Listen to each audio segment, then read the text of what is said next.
worked developing a proposal with another artist, Peter McMorris, for the Waterford Residential Care Centre, and developed laser cut and etched brass artworks that responded to both the local landscape and also to characters and associations the residents contributed themselves.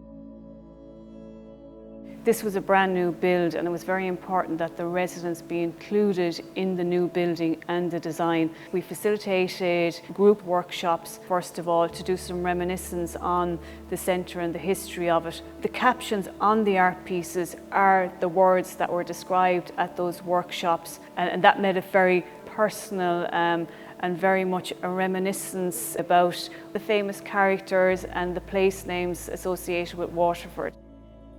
Peter and I, we've developed a number of present commissions in healthcare settings, and in the residential centre here we met with the residents and just had a chat about the artworks, about what our kind of hopes and aspirations were for them, and then what they might want to contribute as far as words that were important or meaningful to them that they would want etched into the surface of the artworks.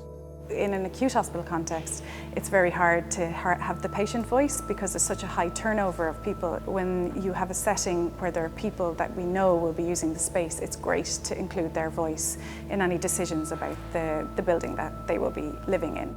Healthcare buildings are complicated buildings. They're very complex, made up of thousands of elements. And you know, the percent for art is a significant element in terms of time and workload. So the assistance of the Waterford Healing Arts in the delivery of that has been significant. So during the commissioning process, I suppose we're the middle people. We're joining up the dots between the artist and the main commissioner, who's the HSC, and also the healthcare settings. After the commission is awarded, to have somebody that is an advocate for the artist or the arts group throughout the project, through completion, I think is very important.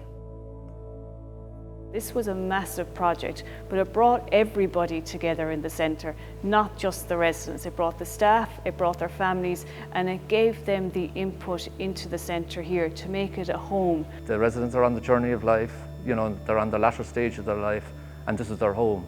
And I suppose what we try to do is reflect that, to neutralise that clinical setting with the artwork.